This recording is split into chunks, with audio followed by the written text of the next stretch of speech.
Have you ever experienced poverty or any kind of dysfunction in your life? Maybe in your family or just the environment that you grew up in? If so, then you're probably familiar with how that dysfunction can turn into a cycle of the same thing over and over and over again for generations to come. Like oftentimes, you'll see someone who's a teen parent and their mom or their dad was a teen parent. Or you'll see someone who's an alcoholic and come to find out their mom or their dad was an alcoholic. And you see these patterns in so many aspects of life. And look, I'm not here to judge anyone. I was a teen parent myself, twice. The question here is, why does this dysfunction happen so often in so many ways? First off, it's not a curse that God or the universe placed on you or your family. Let's just kill that limiting belief right now. However, I do believe that there are generational patterns. And it's something that I've been thinking a lot about lately. Even if you haven't been thinking about this, I want to make sure that you're aware of these patterns so that they don't get an opportunity to come into your life to kill, steal, and destroy, because they will. A lot of people go their entire lives never attempting to change at all. The way they think, how they dress, how they talk, how they feel, nothing. Instead, what they do is try to justify their lack to themselves or whoever's willing to listen. They act as if never changing is a badge of honor. And the reason they believe that never changing is a badge of honor, because they've been programmed to believe that. And when I say being programmed, I'm not talking about the government or anything political, although those things are a part of it. I'm talking about your friends, your parents, your relatives, the people in your neighborhood, and whoever else in your circle that isn't prospering. Now, are they intentionally trying to hold you back? Probably not. But it doesn't matter if they're intentionally doing it or not. You want to grow and they don't, which would cause a disconnect in a relationship. So instead of doing what you need to do for you, you stay stuck inside this mental prison, worried about what they're going to think or what they're going to say or what they're going to do. It doesn't fucking matter. You're sitting up there justifying to yourself why you don't change. All my bills paid. I go on vacation here and there. Me and my girl, we good. My life ain't that bad, but guess what? It is bad. You just learned to be content with it for so long that it doesn't feel bad. It doesn't feel as bad because you're used to it. But 40 years from now, let me tell you how it's gonna go 40 years from now.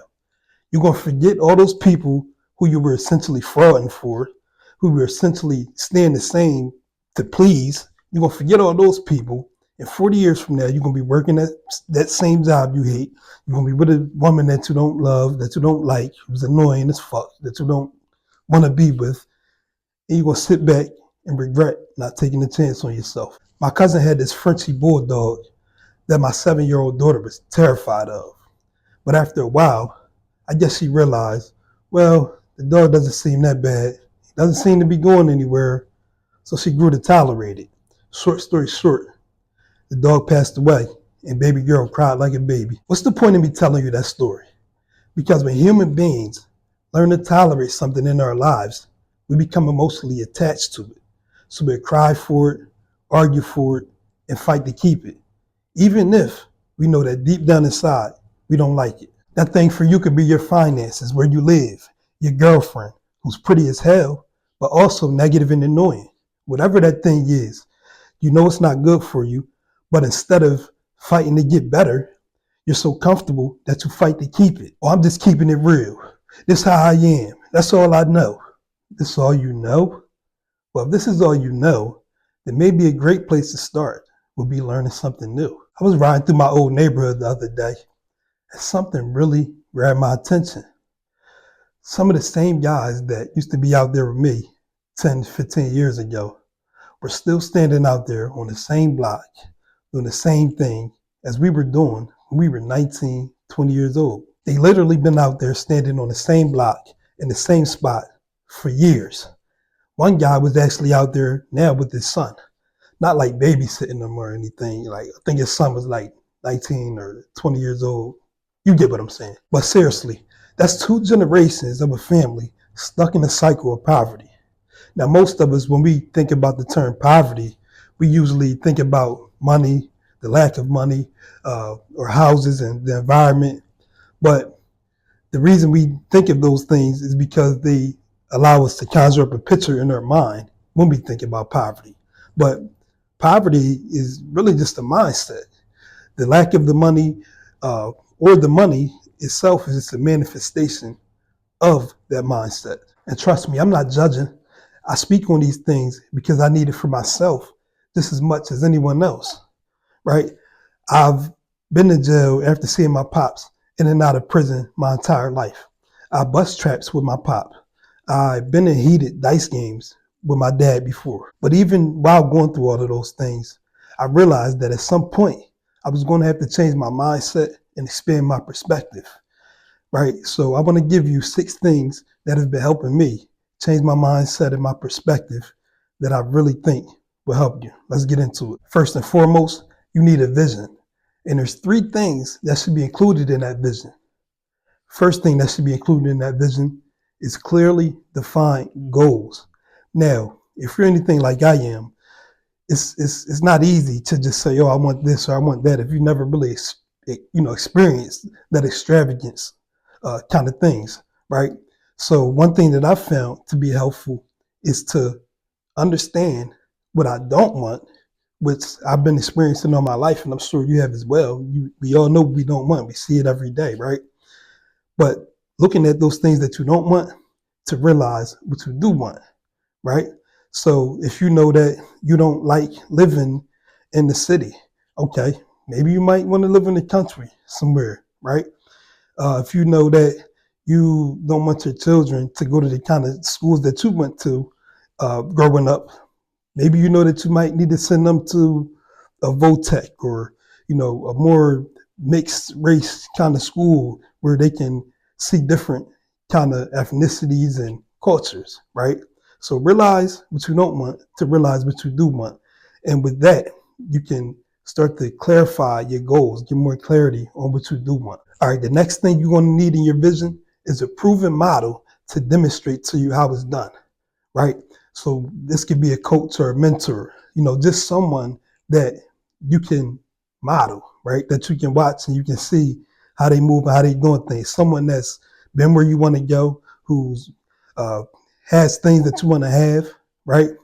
And doing things that you would want to do.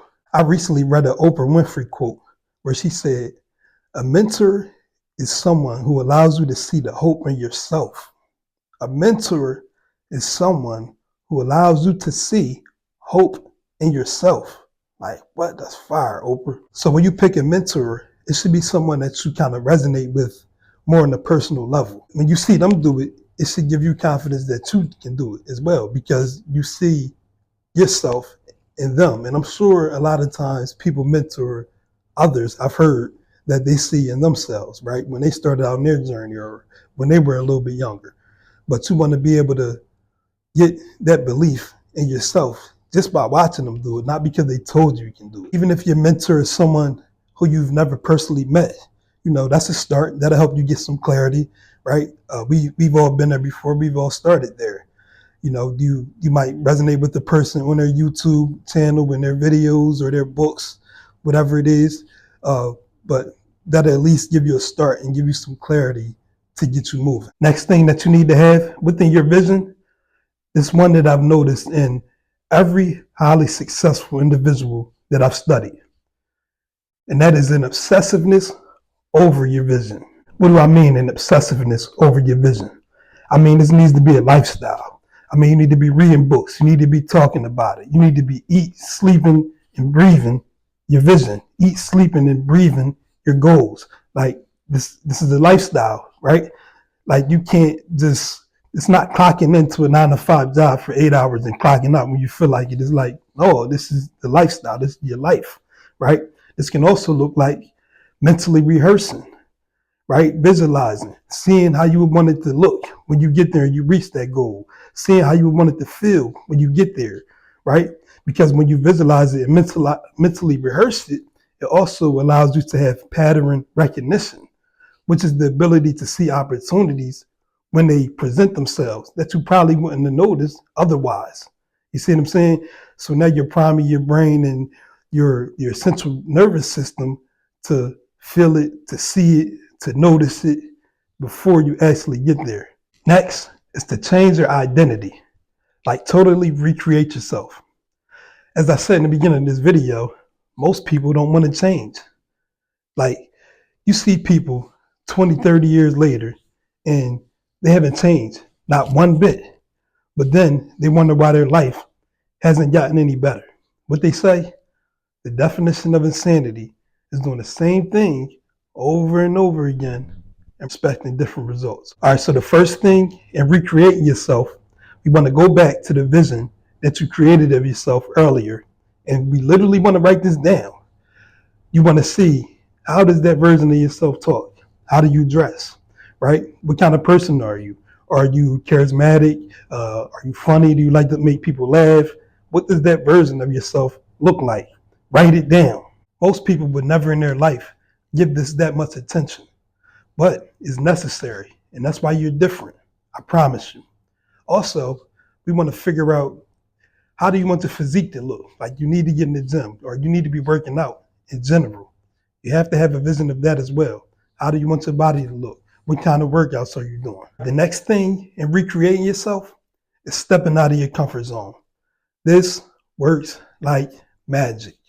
Now, whatever it is that you don't do because you're quote unquote not that kind of person, you need to step out of your comfort zone and go do, assuming it's ethical and righteous. Nothing that we just discussed is even going to matter, or work rather, if you don't have this last trait, and that's discipline. Discipline is the practice of training people to obey rules or a code of behavior, using punishment to correct disobedience. Now, if discipline is the practice of obeying rules, then what does that mean? We should probably have some rules in our life to keep us on track to everything that we just discussed, to keep us focused on our goals and everything, right? To take it a step further, you have to get clear on your values, your core values to be exact, because your core values are non-negotiable. So if you don't do anything else, you want to stick to your core values. That's like, as men, we always want to stick to our word, right? That's like a core value for the men of men. This also makes it easier to stay focused, because anytime you're doing anything outside of your core values, you know obviously you're distracted, and you know exactly what you need to do to get back on track. Also, your core values need to be ranked from most important to least important. Here's why. If you're ever in a situation where you have to pick, let me rephrase that. When you're in a situation when you have to pick between one of your core values, you know exactly which one that you need to do. Like, there's no contradiction, there's no confliction, right? Because you have them ranked from highest to least. By the way, I don't think you should have more than 5, maybe 6 at the most, core values. But you know, that's just me. Take it with a grain of salt. I think anything more than that becomes too overwhelming. But just to give you an idea of what some core values would look like, I'll give you mine. So first, I have God, and these are listed in order. First, I have God, which is my higher power. I believe in something much greater than myself, the Creator, you know, that I bow down to, and I believe that all things go for my good when I'm connected with that higher power, right? Number 2 is my health. Health is your wealth, as they always say.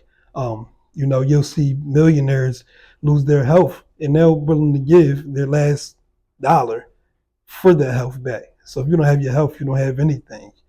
Next, I say, is my purpose. I believe we all were put here for a specific purpose, and it's your job to discover that purpose, whatever that may be. Next, I would say, is my family. And your family and your purpose, depending on the dynamics of that, could go hand in hand. They could work together. And 5th is my growth, because I need to continue to grow for my purpose, for my family, and you know, to do the things that I was called here to do in a great way.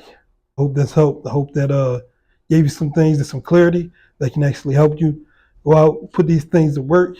That's it for now, man. Like, subscribe, comment. Let me know if there's anything that you feel like I missed, something that you want me to touch on a little bit more. And until next time, stay true.